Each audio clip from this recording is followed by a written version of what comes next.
Greetings, new listeners, and welcome back, old fans of repurposed canvases.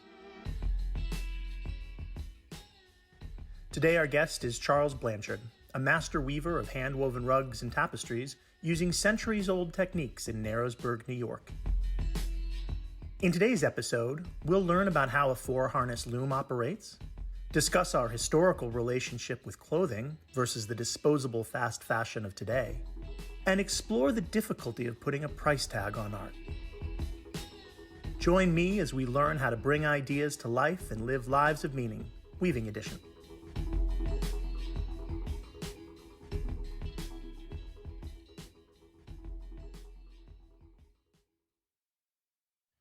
Welcome to our listeners. This is another episode of Repurposed Canvases, and I am here in the Dyeberry Weaving Studios on the main street of Narrowsburg with Charles Blanchard. Now, Charles, in some ways, we're here in this studio in circa 2024. Yes. But in some ways, we're stepping back in time. Well, or at least we are surrounded by elements that have stood, till now, the test of time. Many sort of techniques that have gone back to centuries and generations when entire communities were organized around weaving. And you and I have had several conversations now, but do you mind sort of introducing yourself to the listeners? Just a little bit of who you are, some of the basics so that they can get to know you a little bit. I'm a 1969 graduate of the University of the South in Sewanee, Tennessee. I went on to get my master's degree in communications, and my emphasis was on nonverbal communication because I had a very nascent interest in weaving when I was in college. And I was able to finally meet somebody who was an actual weaver, and she gave me a 45-inch four-harness loom, and I had to figure out how to put it together and then how to use it. There are so many steps involved in weaving. Some of them are initial, like dressing the loom, putting the warp on the loom. The warp are the threads that go through the loom and are controlled by the loom. Rather than lifting or dropping, the warp threads allows a shuttle to pass the weft, that which is woven, into it.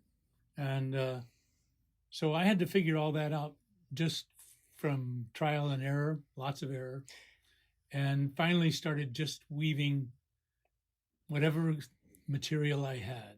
I've got to say, that's hard for me to imagine because in this day and age, I mean, people don't, sort of change their windshield wiper fluid without going Right. on Google or YouTube Right. to find out how to do it. Right. Well, And- this was long before Google. Yeah. So how did you, I'm just trying to understand. So, you've got a loom in front of you and you just kind of figured out the mechanics of it. Cause I'm looking at it now and it just seems like this incredibly complicated beast that is not particularly user-friendly.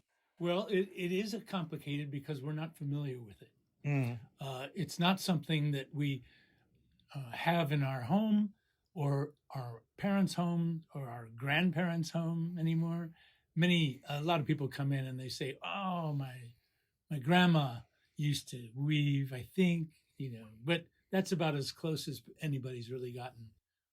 Women's colleges used to offer weaving as a part of their finishing process. Frequently, someone will come in and say, "Such and such school is getting rid of their looms. Are you interested in getting it?" And no, I'm not. Thank you. But I know that the incidence of hand weaving has really dropped off. It is an exciting art form as well as a functional art form to be able to produce something that can be used on the floor, in my case, or hung as a decoration on the wall like a tapestry. A lot of weavers like to weave quickly, and so they're weaving a web that is half warp and half weft. most of our, like a dress shirt is woven that way. Mhm. What I'm weaving is very heavy weft face, and it's a twill, meaning that I pick up two warp threads and drop two warp threads. And then I can shift one and one and make a very complex web. When I do that, the weft face weaving that I do only shows that which is woven. The warp comes in play just in the terms of the basic design. Just to keep the structure of it intact. Yeah. And, having seen you at work, sort of doing, the horizontal lines, Yes, the weft, as you call it, how much of the decisions that you've made are pre-planned out Oh, versus you're making choices as you go? When I first started weaving, it was just I was weaving linen placemats that I'd found a book that had all kinds of colonial designs in it, and I copied them. I just wove what I was able to find in a book. And then a friend asked me if I could weave a saddle blanket for her, for a Western saddle. And the book didn't say anything about saddle blankets. There was no source at the time. I was living in a very rural situation in southwestern Wisconsin. And so I had subscribed to a magazine that I had found in the Whole Earth catalog, which people from the 70s will recognize. But right after she asked me if I could do it, weave a saddle blanket, one of the issues of Hand Woven magazine showed up, and it had an article, How to Weave a Saddle Blanket. Kind of think that it was divine, but I can't prove that. But it was very propitious. I have been basically weaving this so-called saddle blanket weave since then. And what it is a heavy weft face twill. And with a 4-harness loom, I can weave all kinds of patterns into this heavy weft face and get things like, I mean, you look around, you see the colors moving, but it's really a matter of manipulating which color I pass through the shed, the space between the warp threads, and how I change it. So it's interesting to me looking around at the sheer diversity of colors and patterns within the same strict format. Right. And what I mean by that is I sort of think about your work as almost like a haiku. Mm-hmm. It is a very prescribed output in terms of the ratios, the format, the dimensions, even the texture itself. A lot of commonality, and yet the diversity that I see. And I sort of think of these as this sort of psychedelic interference patterns. That's sort of my mental model for it. But then I look at others that are these almost color fields. I mean, almost Rothko-esque in the way that you've sort of chosen to structure. But when you look at it from up close, there's richness, there's texture, there are choices independent of the color itself. Every time I want to pass a shuttle through the warp, I have to decide where my feet are going to go to open that space, that shed between the warp threads. So every single thread is there's a decision where my feet go. I can open this because it's a 4-harness loom and I'm weaving a twill. There are 4 different ways that I can, 6 if it's just one up, one down. But I'm basically 4 different pedalings, treadlings that I can use in a sequence. So I have to go, for instance, 1, 2, 3, 4, 1, 2, 3, 4, 1, 2, 3, 4. If I'm weaving a straight twill. Right now, I'm weaving a broken twill, which is 4, 2, 3, 1, 4, 2, 3, 1, which is using all four of them, but not exactly. And as you're doing this, are you keeping this all in your head? Do you have it written down somewhere as a guide? Yeah, sometimes I do. In very complex patterns, I have to write it down and then keep track of where I am and what I'm going to do next. Right now, what I'm weaving is I'm weaving a plain field, that is the center of the piece, with a border of a different color going all the way around, the bottom and the sides and the top. It's something that I've done in various fashions for quite a few years now. It requires a lot of preconceptions, pre-decisions, how much yarn I have of a certain color. That's a major factor. I've answered that question that people have said, how do you know what you're going to weave? And I say, well, first I put out the yarn and see what I've got. Yeah. And that can be something that I design ahead of time by dyeing. I dye my own yarn. Oh, you do? I start out with white yarn, and I have what's called acid dyes. It's activated with vinegar, so it's not difficult to do. It's tricky.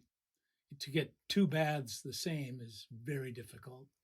I've found it almost very difficult. I was going to say, so if a customer comes in and says, oh, I want this piece replicated but with a slightly different design, I imagine it's tough to sort of equate that. I've done work for people based on their designs and their colors, and I prefer not to. Yeah. I don't come from a tradition. My mother wasn't a weaver, nor my grandmother's.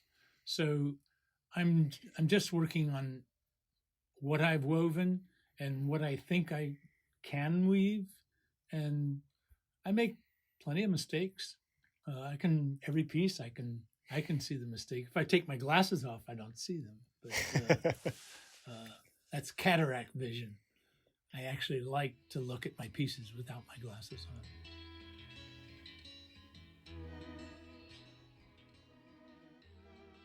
How do you think your style has changed over time? I mean, I'll go through phases. I'll definitely go through phases. I mean, if I could lay them out in any kind of sequence, you'd see that I've done this and did a bunch of those, and then I moved into another realm. Right now, I've for the last year or so, I've been weaving two pieces at the same time, one next to the other, different widths. One of them is narrower and one of them is wider, and using different colors in both of them. So it's something that evolves, but I try to make everything well. This edge here, the sides of my pieces, it's called the selvage. And when I first started weaving, I had no idea how to keep the selvage. And by chance, somebody told me that to have a floating warp, one that doesn't go through the heddles and isn't controlled by the harnesses. Well, this was, I thought it was genius, and yet it's quite common. Little things like that, the little pieces of information that come to me, I incorporate and try out, and then they become part of what I do. Somebody asked me if I could weave a mat for their bathroom that had a black border and a lighter interior or a field. And I had no idea how to do it. But after they left, and after I finished what I was working on, I started trying it. I did it. And now it's actually the way that I weave. I weave a border all the way around a field. And then the field right now is just one color. But I've done, as you can see, multicolored fields, contrasting with the border or not. And right now, my field is I'm working on one piece that's two blues, a blue on the border and a blue in the field, but they're different blues. You can't really see it in this light, but that's what I'm doing. The others, there's usually quite a contrast between the border and the field. It's the whole process of design is one of evolution. I've made mistakes and then played with that mistake and then played with it more and created a whole new series of weavings of pieces that basically are taking a mistake and playing with it and giving it context and giving it sense. It's not chaos, but it is chaos, but it doesn't look like it. What's interesting to me about it is when I look at a lot of the pieces, there is clearly intent. Yes. Oh, yes, yes. And we as humans inherently find connections between different things. It's just how our mind works. So as I look at some of the pieces laid out here, I can see the commonality across them. I can see the differences. But what I'm curious about, and this is probably an impossible question, what is the emotional intent? Oh. What do you hope, as somebody looks at some of your work, so as I look at some of these pieces, what are you hoping that it brings out in them when they see your pieces, even if they're not fully conscious of it? Well, the first response is always with these colorful pieces, even if I'm using black and white or tan and white, the contrast. I have a few pieces that are all white. And I think that the first reaction that anybody has is to the color. I don't like that color, or I really love this color. These I hear oftentimes. Yeah. Then the design is playing with colors. I don't know that I can say that I'm really trying to do something other than follow a hint from somebody. I maybe in a conversation, they'll say something about, I really like greens. And I'll dye about 6 different colors of green and weave with it. That happened just recently with blue. I've got a number of blues. I've dyed up a whole bunch of yarn in different blues, and I've been playing with that. And there isn't a standard. There isn't something that I'm really aiming to fulfill other than just following a hint, following a suggestion, following a guess on what it's going to look like, how it's going to be used.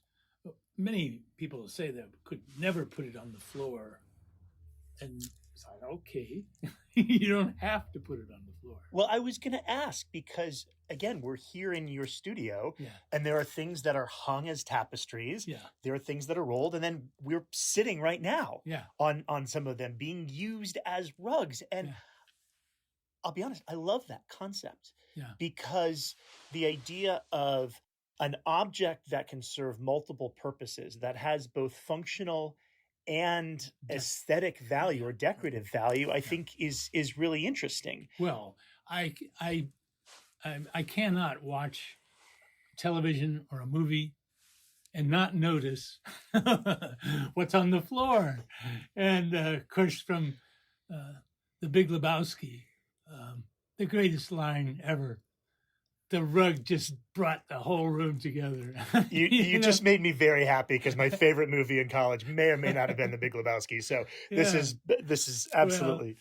Well, my wife, I'll nudge her when we're watching something, and I'll point at the screen and say, "Look at that rug," and she'll notice it and say, "Oh yeah," but that's not her. She's not attentive to that or what's on the walls. And of course, when you get into historic or history films, there'll be tapestries on the castle wall, and you can't miss it. And you see the functionality of it. And those are woven by craftsmen who are generations doing what it is that they're doing. I am a real outlier. I get to do what I want to do, and I'm not criticized by it, or it's not, nobody's criticizing my work other than they're just not interested in it or not buying it. Well, but tapestries are a really interesting example, particularly before the advent of the printing press. Mm-hmm. They were one of the few ways to be able to do long form storytelling, Right. and to be able to capture it in a semi-permanent way. Well, a lot of that is on woven linen and then needle pointed. Like a lot of the tapestries that we see now, it's all these people with needles and thread. I am totally in awe of that capacity to be able to use colored threads in such a way that it creates figures and creates a story. My work is abstract. Everything is abstract. There are things that you see, oh, that looks like a diamond, or that looks like a circle, but that's as close as I get to actually creating something that has a recognizable form. It's abstract. So in that sense, it's not cheating. It's just it's just how my loom can weave, and my capacity as a weaver is to be able to weave an abstract design. So I think that's true, but I'm actually going to push back a little bit. Yeah. And here's why. If you looked at one individual piece, I would agree. Mm-hmm. It is up to the viewer to sort of intuit whatever they can from that. But as I look at the broader collection here, you've created a bit of a vocabulary.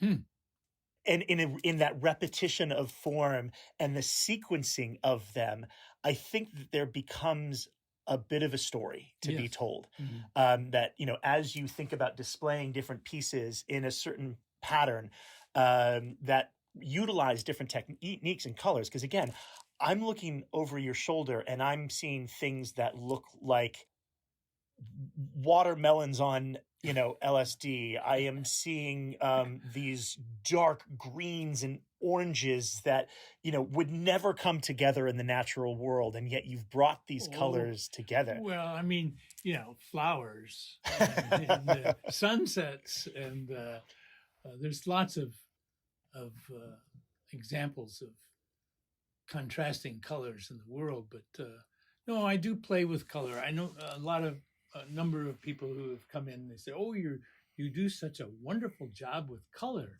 And I say, well, thank you. I don't know what else to say. A lot of it is I choose what color I'm going to use or weave with. And then if it's multiple colors, it's always a big shock to me that it works. I look at a piece and see something that's not offensive to me, but like that red piece there, the one hanging over the door, that's like, it's chaos in a sense. There isn't a real dramatic motion to it, and yet there's lots of movement in it. That was woven years and years ago. Obviously, the pieces that I haven't given away or sold. So what's in the studio now is what it hasn't tickled somebody's fancy. It's still here. I think I'm weaving piece number 625 or something like that. But I just counted the other day, and I have maybe 100 pieces in here. So I have work all over the place. I would say most of it I've given away. Yeah. To friends, family, and as an appreciation, as a wedding gift, a baby shower gift, something like that. But people are very reluctant to pay for something like this, that they could get something at Lowe's or Home Depot in their rug department that is, for hundreds of dollars less. Well, they want hundreds of dollars, and I think I would deserve $1,000, but I don't get that. My work goes out of the door for pennies.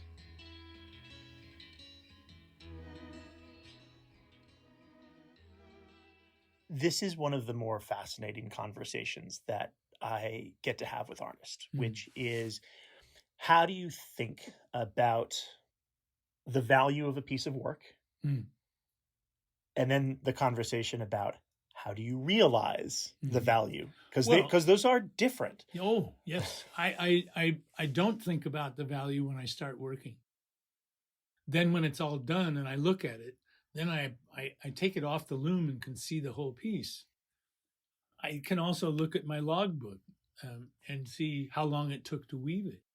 I can weigh it and know how much the yarn cost. But the actual piece itself, I don't think I've ever gotten what I considered to be a true value of it in return.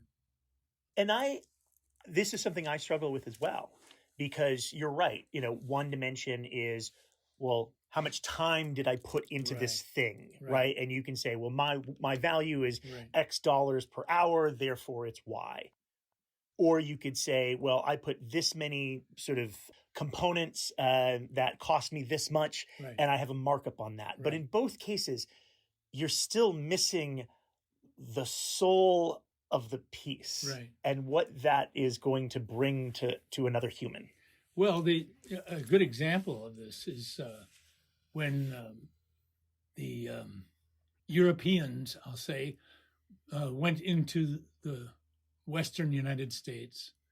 The Diné, the Navajos, were able. The traders would buy their rugs by the pound.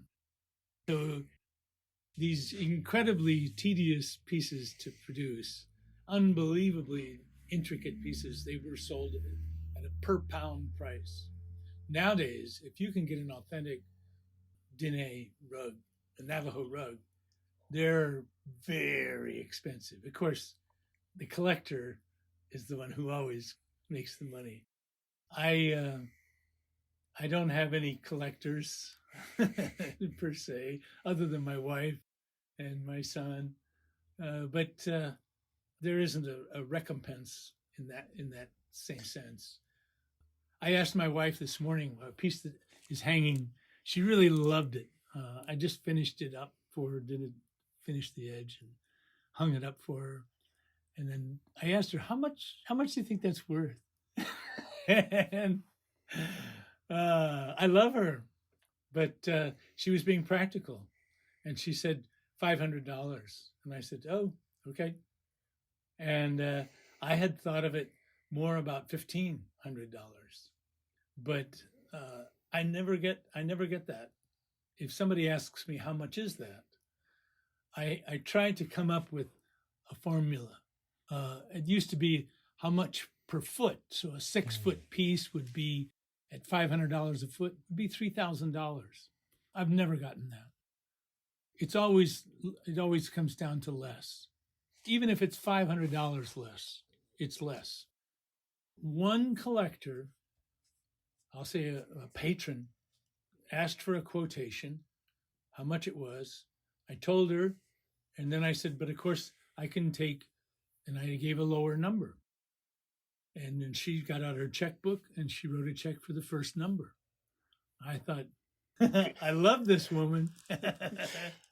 But that's a rare.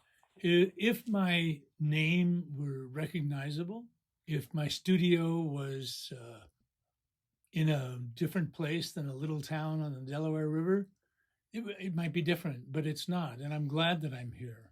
And I'm glad that I don't have people clamoring for my work. I at this stage in my life, I'm 76 years old. I get to do this, and I have been for the last 20 years. I was laid off from two jobs in a row, and in that time I was weaving. I've been weaving for I've been weaving semi-actively for 30 years. I started 50 years ago, but it was always in the mornings or at night or on the weekends. And now I get to weave all day long, every day. People have asked me, will you be here on the weekend? And I don't know where else I would be. I'm very fortunate. I agree with you, especially as I think about my own life Uh-huh. and the trade-offs of, gosh, I could go back and work in the city Yeah. and, make a certain amount of money to have afford a comfortable lifestyle that I never had time to enjoy. Yeah. Versus being out here and getting to enjoy nature, getting to be part of this artistic community, for which I'm so grateful. Well, the manor is a great place to live. It is. It is. And the art world there is expanding constantly. Like here, it's sort of contracted a little bit. It used to be so inexpensive that a lot of artists lived in the area. Now they've even either gotten very old or died, and they haven't been replaced by younger artists, at least that I know of. There are a lot of artists. As a dealer in Hawley, Pennsylvania once told me, if you throw a rock, good chances you'll hit an artist with the rock. A lot of people think that they're artists. I don't really approach it as an artist myself. How so? For me, it's a passion in a sense, and I wake up in the morning or when I'm doing my meditation, I'm thinking, oh yeah, no, I just can't think about that now. I have plenty of time to think about that, but my mind is always back into what I have to do and what I want to do and what I'm doing. There isn't a dollar sign involved. There is definitely rent to be paid. There's utilities. You might find it a little chilly in here. My thermostat's set at 55 because that's all I can afford. And in the winter, 3 sweaters will do. But I have a baseboard heating, so if I need to warm up, I just go over by the baseboard. I have so much respect for artists that are able to make art their vocation, that are able to be living artists, and it is not always easy. Well, particularly during the pandemic was challenging for many folks. Yes, yeah. A fella came in because he says he's a carpenter, and he works for the movie and stage productions. And I said, well, you're an artist. You're artistic with what you're doing. You're making stages and backdrops, but he was out of work. He was waiting for the strike. There was the Actors and Screen Guild strikes. It put a lot of people out of work, and this was right after the pandemic.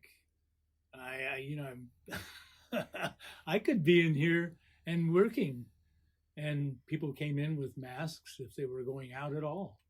I have 2 masks right next to my seat on the loom in case somebody comes in and prefers that I wear a mask. There's plenty of respiratory diseases going around. So I don't know how we're picking it up after that. I'm glad that I don't have a big building that had offices filled with workers that are now empty. I don't know what real estate has gone crazy in the cities, and out here, all those empty offices are now working from home with their computers out here in the countryside. Real estate has gone through the roof. My landlord, bless his soul, has not raised my rent. I'm living basically on Social Security, and I'm just getting by. Yeah. That's all I want, really. I don't. No, I don't want to go on vacation. I'll be This honest. is my vacation. There is something that is very poetic about that. As we seek out beauty in the world, and as we seek out the things that are going to nourish our soul, Yeah. and to have the self-awareness of what that is, I think is incredible, because not everyone is so fortunate. Oh no, I tell many people, they kind of look at me oddly when I say I'm the luckiest guy in the world, that I get to do what it is that I want to do, which is to weave. And it does not register in most people's minds. And I want to talk about that a little bit. You alluded to it earlier, but I think it bears repeating, which is, if we think about weaving as a craft, or even weaving as an industry, right? I mean, there was a period of time when entire communities were organized around the various activities, but with the advent of modern machinery, the industrial age, it's challenging, because I can look at, I'm just looking at the clothes that I'm wearing now. It is, in effect, and this is horrible to say, disposable. Yes, it is. Yeah. Which means that I don't value this thing that, if it was hundreds of years ago, what it would have taken to make this equivalent sweater is unthinkable. Your eldest son would get your clothes. The younger sons had to fend for themselves. When my father died, my older brother, took most of the house. But he was bigger than my father, so I got his jackets. But we don't value cloth the way it used to be. When I see a sailing ship in a movie that takes place in the 1500s or 1600s or before steam power, you have to realize that those sails were woven by hand. And all the clothes that everybody was wearing were woven by hand, stitched together with fingers holding needles. We just can't even conceive of it. Now, of course, the population of the world was a small fraction of what it is now. If you look at the complexity of an automobile, as opposed to putting a harness on a horse or a saddle, I mean, there's no comparison. We can't compare the clothes that we wear with the clothes that were handmade, hand-woven, stitched by hand. We would never think of throwing them away. We would fix them. We would repair them, because they were too dear. They were too expensive to replace for most people. I know of a number of instances where I've read that in different shifts of working in a mine, for instance, the miners would come out of the coal mine, take off their work clothes, and hand them to the next person who was going to put those clothes on and go into the mine. Cleanliness, the sense of smell, all these things have changed in a very few generations to what is proper, to what is affordable. So what I'm making is not at all practical. It's just an expression of my own joy and my own need to do it. When I had jobs in factories, I was still weaving before going to work, and weaving when I got home at night, wash up and work at night. And holiday weekends were a blessing. I had 3 days straight when I could weave. So when I was laid off, it was kind of a blessing. I got to engage with this all day.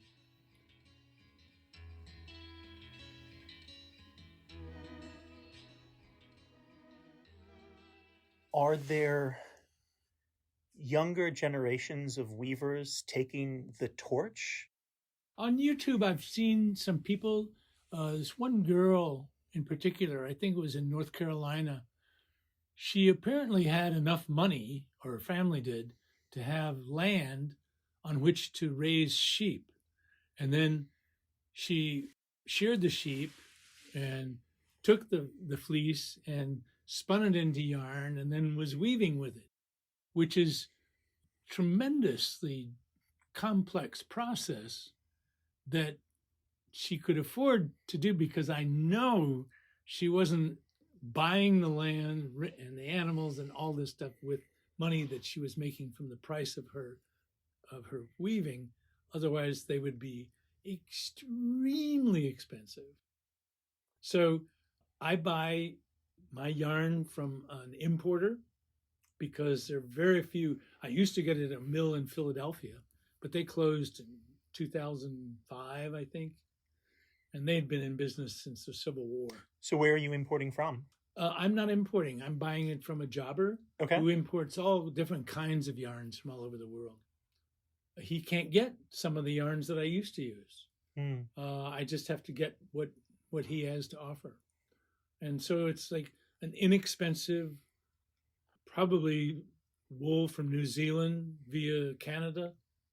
The silk that I get comes from Switzerland, and the Swiss still have a silk industry that they developed when they realized that importing from China was a long haul. And so there are still some enclaves of it, but the linen that I used to get, it was called Normandy linen, but I think they don't do it. They don't raise it in Normandy anymore. Food crops. The linen is probably coming from Poland or someplace in Eastern Europe. It's just that it's completely changed. Normally, I would be weaving with what is available locally. Right. I would be weaving with yarn that my family produced. You know, it would be part of the whole family organization. The men would be herding the sheep, the women would be spinning the yarn and knitting with it or weaving with it. Those days are very, very far gone, except in remotest parts of Asia and Africa. It's just totally impractical for me to do anything other than to call up my wholesaler and say, send me some yarn. And that's limiting. I am limited by what's available, or what I think is available, what's available to me. And I'm happy with that. I can go with it. And have you ever considered, and this may be a sacrilege question, but have you ever considered getting another loom? No. I can do everything with one. I don't have room for another loom. And this is a Harrisville rug loom. It's designed to do the kind of weaving that I do.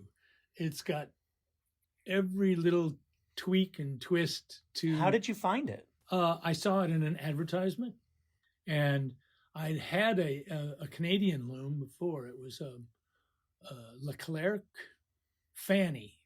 It was a 4-harness collapsible loom that I broke constantly because I was doing more than it was designed to do.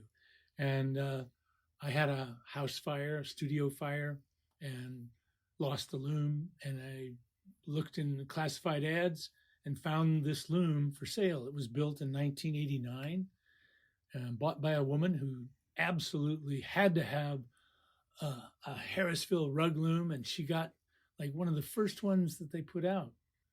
She had it for 3 years, decided that it was more than she wanted, and she sold it to a woman in North Carolina who really wanted to have a Harrisville rug loom, and she bought it. She sent me a picture of it in her living room. It takes up the whole living room. So after 3 years, she put an ad, a classified ad in, which I saw when I lost my studio, and I bought it from her. It was, they're not expensive, $3,000, and that included the shipping. So I thought that was a pretty good deal. And it looks like it should be really expensive because we're not familiar with what it is. But they're not expensive. Looms aren't very expensive. And nowadays the the schools are giving them away free. You know, if all you have to do is have it shipped to you, or you have to go get it. I'm myself at my age now. I'm thinking, what am I going to do with this? You know, am I going to just keep die on sitting at the loom? Or then what? Then I don't suppose there's anybody that I know of that would be even interested in taking it apart and taking it out the door. It won't go through the door, so you have to take it apart to move it. So it's kind of an artifact in the sense. Knitting is far more popular because it's transportable. Right. This requires space, whether it's in your home or in my studio here, and it's expensive to have something big like that. But there is something so lovely about this love affair that you've had with a way of working and existing in the world that, as you've said, in many pockets has been forgotten. It's not forgotten. It's impractical. Yeah. It's abandoned as opposed to forgotten. It's not like we forgot how to weave, because we don't need to know how to weave. All we need to do is have enough money to go to Walmart and get a shirt or a pair of pants or a rug, for that matter. My wife has got my rugs all over the place, but in front of the kitchen sink, she's got this thing that's got plastic on there, rubber on the back. That's, that's practical. It is. And again, I can't begrudge anybody that goes to Walmart to get a rug. No. Because it is affordable. And as you said, it is practical. But my hope is that through our conversation today, people have gotten a better appreciation and understanding for the complexity, the trade-offs, and, the sheer willpower that it takes to be able to bring into the world a piece of art like this, and to understand that there are still folks like you that are carrying on a tradition that goes back centuries. Well, the tradition is hand weaving. There's lots of different hand woven things. There's a woman on, she's in a canal boat. She and her husband are on the English canals, and she has a small loom, and she weaves on her canal boat, her narrow boat. And I tell you, it's just so heartening to see that there are primarily women who are still doing this. Of course, this loom was designed by a man, an Englishman. So there are men that are weaving. His son travels around the country and goes to different places and teaches weaving. But it's that's sort of like taking going to a spa, and sitting down at somebody else's loom, and that's all dressed and ready to go, and you play with weaving, which is a wonderful way to spend your time. And it's very creative, and you cut it off at the end and say, look, I made this. But I don't denigrate anybody who does things by hand, but people have asked me, do I teach? Nobody's ever asked me to teach. I haven't gone out and tried to be a teacher. I've answered every question that people have asked to my best of my ability, but I know they're not going to go out and buy a loom and then come back and say, well, do I need this tool or that tool, or how do I do this? How do I do that? It's just not, it's not going to happen. Well, I will say, Charles, as we bring the conversation to a close, you teach me something every single time we chat. So I thoroughly have enjoyed our series of chats and look forward to continuing them. Sure. But for those that have listened, learned a little bit more about you, your work, and the sort of amazing things that you were able to do with this machine, how can they find out more about you or your pieces if they're interested? Well, I'm not online at all, really. A friend of mine has taken pictures and put it on Instagram, but I tried having a Facebook page of my work, and I just don't feel comfortable with it. I used to have a camera, but now I have a cell phone, but I still don't know how to take a picture with it, much less put it online. It's a sad statement to make that I still wish I had dial-up, because I could control that. But the best thing that anybody can do is to just come in. But of course, that means coming to Narrowsburg. And well, I can tell you it is well worth the trip for anybody that's interested. Thank you. Well, thank you, Charles. Yes. And enjoyed it as always. And hopefully our listeners walk away thinking a little bit more about the rugs that they take their shoes off on. Right. Excellent. Thank you. Thank you.